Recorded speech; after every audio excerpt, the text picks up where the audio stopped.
वायव्य संहिता शिव पुराण। ओम नमः शिवाय। वायव्य संहिता पूर्वार्ध 11वां अध्याय। सृष्टि आरंभ का वर्णन। ऋषिगण बोले, हे वायुदेव, अब आप हम पर कृपा करके हमें मनवंतर, कल्प व प्रतिसर्ग के बारे में बताए। ऋषिगणों की प्रार्थना सुनकर वायुदेव बोले, सर्वप्रथम ब्रह्मा उत्पन्न होते हैं और उनके एक दिन में 14 मनवंतर पूरे हो जाते हैं। मनवंतर असंख्य हैं। इस समय वराह कल्प है जिसमें 14 मनवंतर हैं। इनमें 7 को स्वयंभू और 7 को सावर्णिक नाम से जाना जाता है। प्रथम कल्प की समाप्ति पर बहुत प्रलयकारी भयंकर हवा चली जिसने वृक्षों को उनके स्थानों से उखाड़ फेंका। उस समय तीनों देवताओं के बीच में अग्नि देवता प्रकट हुए। उन्होंने अग्नि से सब कुछ जला दिया। तत्पश्चात जले हुए पृथ्वी के भाग को वर्षा के जल में डुबो दिया। जब ब्रह्मा जी ने देखा कि संसार पानी में डूब गया है और संपूर्ण ब्रह्मांड नष्ट हो गया है, चारों ओर अथाह जल दिखाई पड़ रहा है, तब वे भी सुखपूर्वक जल में सो गए। जब सृष्टि का आदिकाल होता है उस समय श्रुतियां ईश्वर को जगाती हैं। तब योग निद्रा में सोते हुए त्रिदिशाधिपति ब्रह्मा रूप परमेश्वर शिव की सब देवता हाथ जोड़कर स्तुति करते हुए उनसे जागने की प्रार्थना करते हैं। उस समय सबकी प्रार्थना और स्तुति से जागकर परमेश्वर ने योग निद्रा का त्याग किया और जल शैया पर बैठकर चारों ओर देखने लगे। जब उन्हें पृथ्वी के जल में डूबने के बारे में ज्ञात हुआ तब उन्होंने वराह रूप का स्मरण किया। फिर वराह रूप धारण करके उन्होंने समुद्र को झकझोरा और पृथ्वी को वापस लाने के लिए जल के बीच से अंदर चले गए। यह देखकर प्रसन्न देवता उन पर फूलों की वर्षा करने लगे।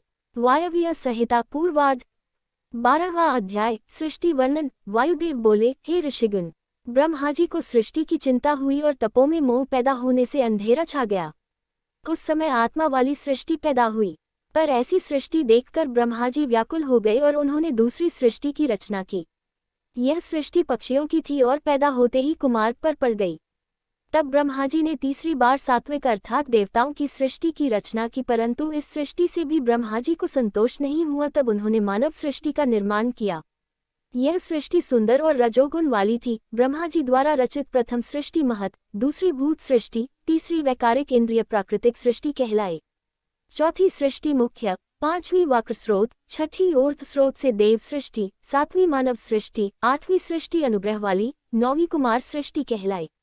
सर्वप्रथम ब्रह्मा जी ने सनक, सनंदन, सनातन, सनत कुमार तथा ऋभु मानस पुत्र पैदा किए। ये सभी योगमार्गगामी हुए। इस प्रकार जब सृष्टि की वृद्धि न हुई तब दुखी होकर ब्रह्मा जी ने तपस्या करनी आरंभ कर दी, परंतु जब बहुत समय बीत जाने पर भी कोई फल न मिला तब ब्रह्मा जी क्रोधित हो गए। क्रोधाधिक्य के कारण उनकी आंखों में आंसू आ गए, जिससे भूत प्रेत पैदा होने लगे। यह सब देखकर दुखी ब्रह्मा जी ने देह त्याग दी। तब ब्रह्मा जी को प्रसन्न करने हेतु भगवान रुद्र उनके मुख से पैदा हुए। भगवान रुद्र ने अपने शरीर से 11 स्वरूप पैदा कर दिए और उन्हें प्रजा रचने की आज्ञा दी।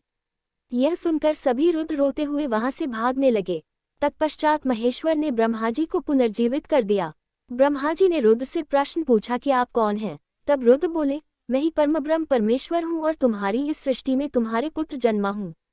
अब आप अपनी इस सृष्टि की रचना को पूर्ण कीजिए। के रूप में यह सुनकर ब्रह्मा जी बहुत प्रसन्न हुए। वे शिव नामाष्टक का जाप करते हुए रुद्र की स्तुति करने लगे और प्रार्थना करने लगे कि सृष्टि निर्माण के कार्य में आप मेरे सहायक बने। जब रुद्रदेव ने अपनी सहमति दे दी तब ब्रह्मा जी ने अपने मन में मरीचि आदि 12 पुत्र पैदा किए। इनमें देवताओं और क्रियात्मक महर्षियों के 12 वंश मिले। तत्पश्चात ब्रह्मा के मुख से देवता, गले से पितर, जांघों से दैत्य, गर्भ से मानव, उपस्थेंद्रिय से राक्षस पैदा हुए। ये निशाचर राक्षस बलवान थे। फिर यज्ञ, भूत और गंधर्व की उत्पत्ति हुई। ब्रह्मा जी की दोनों कानखों से पक्षी, वक्ष से अन्य पक्षी, मुख से बकरी, पांव से घोड़े, हाथी, शलभ, मृग, ऊंट, खच्चर, नेवले आदि ने जन्म लिया। ब्रह्मा जी के पूर्व मुख से गायत्री, दक्षिण मुख से यजुर्वेद, पश्चिम मुख से सामवेद, उत्तर मुख से अथर्ववेद की उत्पत्ति हुई। फिर देह द्वारा इनके अनेक भेद हो गए और ये अपने काम में लग गए। सब अपने कर्मों के अनुसार जन्म मृत्यु के चक्र में पड़कर फल भोगने लगे। सभी प्राणियों के कर्मों के अनुसार उन्हें सुख, दुख, धन, आय व्यय, संपत्ति आदि की प्राप्ति होती है। युग एवं समय के अनुसार ही प्राणियों के गुण, कर्म व स्वभाव होते हैं। वायव्य संहिता पूर्वार्ध 13वां अध्याय। ब्रह्मा विष्णु की सृष्टि का वर्णन। ऋषि बोले, हे वायुदेव, सृष्टि का आरंभ होने पर पहले महेश्वर ब्रह्मा और विष्णु को उत्पन्न करते हैं। फिर अपनी लीला के अनुसार संसार की रचना करते हैं। फिर प्रलय आने पर सबका विनाश कर देते हैं। इस अनुसार तो महेश्वर ही सर्वशक्तिमान है। फिर वे ब्रह्मा जी के किस प्रकार हो सकते हैं? कृपा कर हमारे इस संदेह को दूर कीजिए। पुत्र ऋषियों के वचन सुनकर वायुदेव बोले, हे मुनियों, महेश्वर ने इस सृष्टि के निर्माण, पालन और संहार के लिए ब्रह्मा, विष्णु और रुद्र को उत्पन्न किया। यह सब तो उनकी लीलाएं हैं जो कि विभिन्न कल्पों में बदलती रहती हैं। किसी कल्प में ब्रह्मा विष्णु और रुद्र को उत्पन्न करते हैं तो किसी में विष्णु ब्रह्मा और रुद्र को प्रकट करते हैं। किसी कल्प में तीनों एक दूसरे को प्रकट करते हैं। मेघ वाहन कल्प में श्रीहरि विष्णु ने मेघ रूप में 10,000 वर्षों तक पृथ्वी को धारण किए रखा। तब प्रसन्न होकर महेश्वर ने विष्णु जी को अव्यय शक्ति प्रदान की। यह देखकर ब्रह्मा जी के मन में ईर्ष्या उत्पन्न हो गई। उन्होंने विष्णु जी को वहां से भेज दिया और स्वयं भगवान महेश्वर की शरण में पहुंच गए। महेश्वर को प्रणाम करके उनकी स्तुति करने लगे और बोले, प्रभु, आपने ही अपने वाम अंग से विष्णु और दक्षिण अंग से मुझ ब्रह्मा को पैदा किया है। फिर हम दोनों शक्ति और सामर्थ्य में भिन्न क्यों हैं? क्या विष्णु मुझसे अधिक आपके भक्त हैं? कृपा कर इस अंतर को दूर करें। ब्रह्मा जी की प्रार्थना और स्तुति से प्रसन्न होकर महेश्वर ने उन्हें विष्णु जी के समान शक्ति प्रदान कर दी। प्रसन्न होकर ब्रह्मा जी विष्णु जी के पास पहुंचे। उस समय विष्णु जी क्षीर सागर में योग निद्रा में शयन कर रहे थे। ब्रह्मा जी ने उन्हें योग निद्रा से जगाने का बहुत प्रयत्न किया, परंतु वे न जागे। तब क्रोधित होकर ब्रह्मा जी विष्णु जी की शैया में चढ़कर उन्हें अपनी छाती से लगाने लगे। उसी समय विष्णु जी वहां से अंतर्धान हो गए। जब लक्ष्मी जी को विष्णु जी कहीं न दिखाई दिए तो वे भी अंतर्धान हो गईं। तब ब्रह्मा जी की भृकुटियों के मध्य से विष्णु जी प्रकट हो गए और फिर उनमें द्वंद्व युद्ध होने लगा। यह सब भगवान शिव भी बिना प्रकट हुए देखने लगे, परंतु जब ब्रह्मा विष्णु का युद्ध किसी भी तरह समाप्त नहीं हुआ तब वे उन दोनों के मध्य प्रकट हो गए। शिवजी की कृपा से उन दोनों के क्रोध का निवारण हो गया।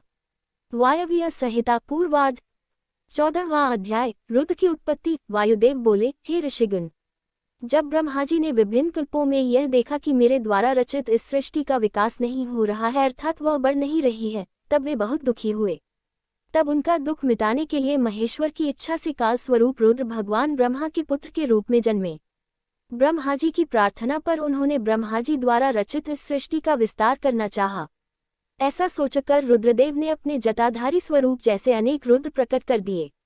वे संख्या में अधिक होने के कारण पूरे विश्व पर छा गए। वे सभी रूप में बहुत भयानक थे। इन भयानक स्वरूप वाले रुद्रों का रूप देखकर ब्रह्मा जी बहुत चिंतित हो गए और हाथ जोड़कर महेश्वर से बोले, हे देवादिदेव, ये आप क्या कर रहे हैं? हमें भयानक सृष्टि की रचना नहीं करनी है, हमें तो साधारण प्रजा की रचना करनी है, जो पैदा होती रहे और मरती भी रहे। ब्रह्मा जी के इन वचनों को सुनकर त्रिलोकीनाथ भगवान शिव हंसने लगे और शिव जी बोले, ब्रह्मा जी, मैं तो ऐसी ही सृष्टि की रचना कर सकता हूँ। यदि तुम्हें यह नापसंद है तो तुम स्वयं अपनी इच्छा के अनुसार प्रजा की रचना करो। यह कहकर कल्याणकारी भगवान शिव सृष्टि की रचना के कार्य से मुक्त होकर वहां से चले गए। वायव्य संहिता पूर्वार्ध 15वां अध्याय। शिव शिवा की स्तुति। वायुदेव बोले, हे ऋषिगण, शिवजी के वहां से चले जाने के पश्चात ब्रह्मा जी ने स्वयं सृष्टि की रचना की, परंतु उस सृष्टि में प्रजा की वृद्धि नहीं हो रही थी। सृष्टि में वृद्धि न होती हुई देखकर ब्रह्मा जी भी बहुत दुखी हुए। तब वे अपने आराध्य भगवान शिव और देवी शिवा की तपस्या करने लगे। ब्रह्मा जी की कठोर तपस्या से प्रसन्न होकर शिवजी ने उन्हें दर्शन दिए। ब्रह्मा जी ने उन्हें सृष्टि में प्रजा की वृद्धि न होने के विषय में बताया। भगवान शिव और देवी पार्वती ने मिलकर उनकी समस्या का निवारण किया। शिवजी ने उन्हें अपने अर्धनारीश्वर स्वरूप के दर्शन कराए। भगवान शिव के अर्धनारीश्वर स्वरूप के दर्शन कर ब्रह्मा जी की प्रसन्नता का कोई ठिकाना न रहा। वे हाथ जोड़कर भगवान शिव शिवा की स्तुति करने लगे। ब्रह्मा जी बोले, हे देवाधिदेव भगवान शिव, हे जगदम्बा माँ पार्वती, आप अमोघ लीलाएं करने वाले हैं, आपका वैभव निराला है। मैं आपकी शरण में आया हूँ, कृपा कर मुझ दीन पर अपनी कृपा दृष्टि करें। इस प्रकार ब्रह्मा जी भगवान शिव शिवा की अनेकों स्तोत्रों से स्तुति करने लगे। वायव्य संहिता पूर्वार्ध 16वां अध्याय। मैथुनी सृष्टि की उत्पत्ति। वायुदेव बोले, हे ऋषिगण, जब ब्रह्मा जी ने विभिन्न स्तोत्रों से स्तुति की और भगवान शिव शिवा को प्रसन्न कर लिया तब शिवजी बोले, ब्रह्मदेव, मैं आपकी मनोकामना अवश्य पूर्ण करूंगा। तब शिवजी ने अर्धनारीश्वर स्वरूप से देवी महेश्वरी को अलग कर दिया। साक्षात देवी जगदम्बा को अपने सामने पाकर ब्रह्मा जी ने उनसे प्रार्थना की। ब्रह्मा जी बोले, हे देवी भगवती, मैंने मन द्वारा देवताओं और ऋषियों की रचना की, परंतु मेरे द्वारा रचित सृष्टि का विस्तार नहीं हो रहा है, इसलिए मैं मैथुनी सृष्टि रचना चाहता हूँ। यह तभी संभव हो सकता है जब सृष्टि में नारी का भी अंश हो, मुझ पर कृपा कर आप मेरे प्रजापति दक्ष की पुत्री के रूप में जन्म लें और सृष्टि को वृद्धि प्रदान करें। पुत्र ब्रह्मा जी की प्रार्थना से संतुष्ट होकर देवी ने अपनी भ्रूकुटियों के मध्य से एक शक्ति उत्पन्न की। देवी ने उस शक्ति को ब्रह्मा जी की इच्छा पूरी करने का आदेश प्रदान किया और स्वयं महेश्वर जी में समा गई। तब भगवान महेश्वर अंतर्धान हो गए। इस प्रकार ब्रह्मा जी को ब्रह्मरूप शक्ति प्राप्त हुई। उस शक्ति ने ब्रह्मा जी की इच्छा के अनुसार दक्ष के घर जन्म लिया। तभी से मैथुनी सृष्टि का आरंभ हुआ। वायव्य संहिता पूर्वार्ध 17वां अध्याय। मनु की सृष्टि का वर्णन। वायुदेव बोले, ऋषिगण, भगवान महेश्वर की कृपा से ब्रह्मा जी ने आधे शरीर से शत्रुप नामक नारी उत्पन्न की और आधे से भूव मनु को पैदा किया। उसी कन्या ने यशस्वी मनु को पति के रूप में पाया। इन्होंने मैथुन द्वारा प्रियव्रत, उत्तानपाद नामक पुत्र एवं आकृति, देवहूति, प्रसूति नामक कन्याएं पैदा की। आकृति और रुचि के दक्षिण और यज्ञपुरुष नामक 2 पुत्र पैदा हुए और प्रसूति व दक्ष की 24 कन्याएं हुईं, जिनमें 13 कन्याओं का विवाह धर्म के साथ हुआ तथा अन्य का विवाह दशा, भृगु, मरीचि, अंगिरा, पुलह, कृतु, पुलस्त्य, अत्रि, वशिष्ठ एवं अग्नि के साथ हुआ। ऊर्जा 3 पितरों को समर्पित हुई। धर्म को 13 पुत्रों की प्राप्ति हुई। दक्ष प्रजापति की पुत्री के रूप में सती का जन्म हुआ और उसने देवाधिदेव भगवान शिव को पति रूप में पाया। अपने पिता के यज्ञ में पति का निरादर देखकर उसने योगाग्नि में अपने को भस्म कर लिया। फिर पुनः हिमालय की पुत्री के रूप में जन्म लेकर शिवजी को प्राप्त किया। भृगु ऋषि के 2 पुत्र हुए व उन दोनों के हजारों पुत्र हुए। ये सभी भार्गव वंशी कहलाए। ऋषि मरीचि को पौर्णमास नामक पुत्र की प्राप्ति हुई और इनका बहुत बड़ा वंश हुआ। इसी वंश में कश्यप ऋषि पैदा हुए। अंगिरा ऋषि के 2 पुत्र व 4 पुत्रियां हुईं और उनकी बहुत सी संतानें हुईं। के अग्निपुत्र पैदा हुए और इसी वंश की संतानें पौलस्त्य कहलाईं। इसी प्रकार कर्दम, पुलस्त्य के अग्नि वाले खिल्या, अत्रि एवं मुनि वशिष्ठ की सैकड़ों अरब संख्या में संतानें हुईं। ब्रह्मा जी के मानस पुत्र रुद्र के पुत्र अग्नि को पावन, पवमान, शुचि पुत्र हुए और इनके 49 पुत्र हुए। ये नित्य, नैमित्तिक एवं काम्य होने के कारण रुद्रपरायण हैं। इसलिए अग्नि में होम की गई वस्तु रुद्रदेव को प्राप्त होती है। पितृवंश के वसंत आदि 6 ऋषि पितरों के स्थान हैं। अग्निस्वंत, अजवान और यजवान बर्हिषद है। स्वधा से मैना नामक पुत्री हुई, जिसका विवाह गिरिराज हिमालय से हुआ। उनके मैनाक और क्रौंच नामक 2 पुत्र एवं माँ एवं पतित पावनी गंगा नामक 2 पुत्रियां हुईं। भगवान रुद्र के शाप से चाक्षुष मनवंतर में क्ष प्रजापति इनके पुत्र हुए। इस प्रकार मैंने धर्म आदि के वंश का वर्णन आपसे संक्षेप में किया। वायव्य संहिता पूर्वार्ध 18वां अध्याय। दक्ष का शाप। वायुदेव बोले, हे ऋषिगण, एक बार की बात है, सभी देवता और ऋषि मुनि भगवान शिव के दर्शनों के लिए कैलाश पर्वत पर गए। उस समय देवाधिदेव महादेव जी देवी सती के साथ सिंहासन पर विराजमान थे। उसी समय दक्ष अपनी पुत्री से मिलने के लिए कैलाश पर्वत पर पहुंचे, परंतु देवी सती को अपने पिता के आगमन का ध्यान नहीं रहा। इसी कारण दक्ष क्रोधित हो उठे और उन्होंने महायज्ञ में अपनी पुत्री सती और भगवान शिव को आमंत्रित नहीं किया। देवर्षि नारद घूमते घूमते कैलाश पर पहुंचे और देवी सती को उनके पिता के यज्ञ के विषय में बताया। उन्होंने देवी सती को यह भी कहा कि दक्ष ने इस यज्ञ में सभी ऋषि मुनियों एवं देवताओं को आमंत्रित किया, परंतु आपको और भगवान शिव को नहीं बुलाया है। यह सुनकर देवी सती को बहुत दुख हुआ। उन्होंने भगवान शिव से अपने पिता द्वारा किए जा रहे यज्ञ में जाने की आज्ञा मांगी। शिव ने सती को बहुत समझाया कि बिना बुलाए उनका अपने पिता के घर जाना भी व्यवहार की दृष्टि से उचित नहीं है, लेकिन सती ने तो वहां जाना ठान लिया था। वह शिव का अपमान करने के लिए अपने पिता को भी दंडित करना चाहती थी। तब वे अपने पति की आज्ञा लेकर नंदी पर सवार होकर अपने पिता के यज्ञ में पहुंची। यज्ञ में सती को देखकर उसके पिता को बहुत क्रोध आया। सती बोली, हे पिताजी, मैं आपकी कन्या हूँ, आपने मुझे यज्ञ में क्यों नहीं बुलाया? मेरे पति शिव तो सबके स्वामी हैं, यह चराचर जगत उन्हीं की अनुकंपा से चलता है, उन्हें तो आपने पूछा भी नहीं। आपने उनका अपमान करके अच्छा नहीं किया। देवी सती के वचन सुनकर दक्ष अत्यंत क्रोधित होकर बोले, मेरी अन्य सभी कन्याएं व उनके पति सुपात्र एवं पूजनीय हैं। सब देवता तथा ऋषि मुनि भी पूजनीय हैं, इसलिए वे सब यज्ञ में आमंत्रित किए गए हैं, परंतु तुम और तुम्हारा पति इस यज्ञ में आने योग्य नहीं हो।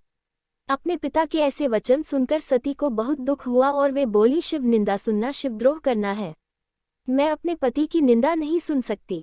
यह कहकर उन्होंने योगाग्नि में अपने शरीर को भस्म कर दिया। उधर जब शिवजी को पता चला कि उनकी पत्नी का यज्ञ में अपमान हुआ है, तब उन्होंने दक्ष को शाप दे दिया। उसी शाप के फलस्वरूप चाक्षुष मनवंतर में दक्ष प्रचेता के पुत्र के रूप में जन्मे और दक्ष के अन्य जामाता वैवस्वत मनवंतर में भी वरुण देहधारी के रूप में पैदा हुए। वायव्य संहिता पूर्वार्ध 19वां अध्याय। वीरगण का यज्ञ में जाना। ऋषिगण बोले, हे वायुदेव, प्रजापति दक्ष तो धर्म के कार्य में लगकर महायज्ञ कर रहे थे, फिर भगवान शिव ने उनका यज्ञ क्यों भंग किया? कृपा कर इस कथा को बताए। तब ऋषिगणों की जिज्ञासा शांत करने के लिए वायुदेव बोले, हे ऋषियों, गिरिराज हिमालय की तपस्या के फलस्वरूप देवी जगदम्बा ने उनके घर में जन्म लिया और श्री पार्वती का विवाह भगवान शिव से हो गया। प्रजापति दक्ष ने अश्वमेध यज्ञ का आयोजन किया। उस यज्ञ में वसु, मरुदगण, अश्विनी कुमार, पितर, आदित्य, विष्णु आदि सभी देवता एवं ऋषि मुनियों को आमंत्रित किया, परंतु भगवान शिव को नहीं बुलाया। जब परम शिव भक्त दधीची ने उस यज्ञ में शिवजी को उपस्थित नहीं देखा, तब उन्हें ज्ञात हुआ कि शिवजी को निमंत्रित नहीं किया गया है। वे क्रोधित होकर बोले, इस यज्ञ में जगत के स्वामी भगवान शिव को क्यों आमंत्रित नहीं किया गया? वह पूजनीयों के भी पूजनीय हैं, फिर तुम उनका पूजन क्यों नहीं कर रहे हो? दधीची ऋषि के इन वचनों को सुनकर दक्ष बोले, हे ब्रह्मर्षि, यहाँ 11 रुद्र तो उपस्थित हैं और अन्य रुद्रों को हम नहीं जानते।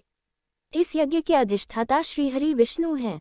तब क्रोधित दधीची यज्ञ को छोड़कर चले गए। उधर भगवान शिव ने यह जानकर कि उनकी प्राणवल्लभा का यज्ञ में अपमान हो रहा है, वीरभद्र नामक गण को उत्पन्न किया। वीरभद्र हाथ जोड़कर शिवजी को प्रणाम करके उनकी स्तुति करते हुए वीरभद्र बोला, हे देवादिदेव, मेरे लिए क्या आज्ञा है? भगवान शिव ने उसे आदेश देते हुए कहा, हे वीरभद्र, तुम अपने योद्धाओं के साथ प्रजापति दक्ष के यज्ञ में जाओ और यज्ञ का विध्वंस कर दो, फिर दक्ष को भी नष्ट कर देना। देवाधिदेव की यह आज्ञा पाकर वीरभद्र ने अपने शरीर से हजारों करोड़ों गण उत्पन्न किए, फिर आनंदपूर्वक यज्ञ का विध्वंस करने के लिए सेना सहित चल पड़ा। वायव्य संहिता पूर्वार्ध 20वां अध्याय। दक्ष यज्ञ का वर्णन। वायुदेव बोले, हे ऋषिगण, वीरभद्र अपने गणों के साथ प्रजापति दक्ष के यज्ञ में पहुंच गए। उस समय वेद मंत्रों के घोष से पूरा यज्ञ मंडप गूंज रहा था। वहां पहुंचकर वीरभद्र ने सिंह गर्जना की। वीरभद्र की इस भीषण गर्जना से हाहाकार मच गया। देवता एवं ऋषि मुनि अपनी प्राण रक्षा के लिए इधर उधर भागने लगे। सारी भीड़ तितर बितर हो गई, परंतु दक्ष पूर्ववत ही यज्ञ में बैठा रहा। वीरभद्र जब प्रजापति दक्ष के सामने पहुंचा तो वह क्रोध भरे स्वर में बोले, तुम कौन हो और यहाँ पर क्यों आए हो? यहाँ से शीघ्र ही चले जाओ, अन्यथा अच्छा नहीं होगा। प्रजापति दक्ष के वचन सुनकर वीरभद्र बोला, ऐ मूर्ख दक्ष, तुम्हें अत्यधिक विद्वान मानते हैं, तुम वेद शास्त्र के ज्ञाता हो, लेकिन मुझे तो ऐसा नहीं लगता। मुझे तो तुम अहंकार का मूर्त रूप दिखाई दे रहे हो। इस अहंकार ने तुम्हारी सोचने विचारने की शक्ति को हर लिया है। मैं तुम्हारी उसी बुद्धि को सही करने आया हूँ। जिस मंत्र द्वारा तुमने देवाधिदेव, सर्वेश्वर, कल्याणकर्ता भगवान शिव का पूजन नहीं किया, अब उसका उच्चारण बार बार क्यों कर रहे हो? फिर वह फुफकारता हुआ विष्णु जी एवं अन्य देवताओं की ओर मुख करके वीरभद्र बोला, क्या तुम देवताओं की भी मति मारी गई है या तुम्हें भी अपने बल का अभिमान हो गया है, जो त्रिलोकीनाथ भगवान शिव का अनादर देखकर भी चुपचाप मूक दर्शक बने खड़े हो? दक्ष को समझाने की जगह तुम भी उसकी हाँ मिला रहे हो। यहाँ मैं तुम्हारा घमंड नष्ट करने के लिए ही आया हूँ। यह कहकर वीरभद्र ने अपनी आंखों से अग्नि प्रकट की, जिससे यज्ञमंडप जलने लगा। उसने वहां उपस्थित सभी यज्ञकर्ताओं को रस्सी से बांध दिया। यज्ञ पात्र तोड़ डाले। वीरभद्र के अन्य गण देवताओं को मारने लगे और यज्ञ भूमि में उपद्रव करने लगे। उन्होंने पूरा यज्ञ तहस नहस कर दिया। सभी अपनी प्राण रक्षा के लिए इधर उधर भागने लगे।